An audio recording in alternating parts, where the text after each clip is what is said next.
Hello guys. അപ്പോൾ പട്ടാമ്പിക്കാരിയായിട്ട് പട്ടാമ്പി നേർച്ചയ്ക്ക് പോവുക അതെങ്ങനെയാണല്ലേ? മക്കളുടെ എക്സാമും കാര്യങ്ങളൊക്കെ ആയിട്ട് ചില പ്രാവശ്യങ്ങളിലൊന്നും പോകാൻ പറ്റാറില്ല കേട്ടോ. അപ്പോൾ ഇപ്രാവശ്യം തലേ ദിവസം തന്നെ ഞങ്ങൾ പോയി. തലേ ദിവസം രാത്രി ഒരു 7:00 ആയപ്പോഴത്തേക്കും ഗാനമേള ഉണ്ടെന്നും പറഞ്ഞിട്ട് ഞങ്ങളും ഉമ്മയൊക്കെ കൂടെ അങ്ങോട്ട് ഇറങ്ങിയതാണ് കേട്ടോ, പിള്ളേരെയും കൂട്ടിയിട്ട്. അപ്പോൾ ഫസ്റ്റിൽ ഈ കളി ഞങ്ങൾ ചെന്നപ്പോൾ തന്നെ തുടങ്ങിയിട്ടുണ്ടായിരുന്നു കേട്ടോ. ഇത് തന്നെ അല്ലാണ്ട് കുറേ പരിപാടികളുണ്ടായിരുന്നു അവിടെ. എല്ലാവർക്കും നന്നായിട്ട് ഇഷ്ടപ്പെട്ടു. പിന്നെ ഗാനമേള ഉണ്ടായിരുന്നു കേട്ടോ. അപ്പോൾ നന്നായിട്ട് എല്ലാവരും പാട്ട് പാടുകയൊക്കെ ചെയ്തിട്ടുണ്ടായിരുന്നു കേട്ടോ.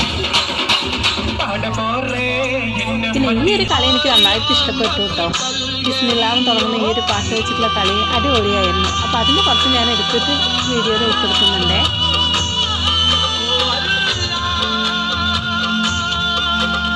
പിന്നെ മണിച്ചേട്ടൻ്റെ പാട്ടായപ്പോൾ അതോട് കേൾക്കട്ടെ എന്നും പറഞ്ഞ് അവിടെ പിടിച്ചു നിർത്തി. മക്കൾസിനാണെങ്കിൽ ഉറക്കം വരികയെന്നും പറഞ്ഞ് ഭയങ്കര വാശി പിടിക്കലായിരുന്നു. അങ്ങനെ ഈ പാട്ട് കഴിഞ്ഞിട്ട് പിന്നെ ബാക്കിയൊന്നും എനിക്ക് കാണാൻ പറ്റില്ല. 10 മണി ആയപ്പോഴത്തേക്കും ഞാൻ മക്കളെയും കൂട്ടി വീട്ടിൽ പോയി. അപ്പോൾ അത്രയേ ഉള്ളൂ.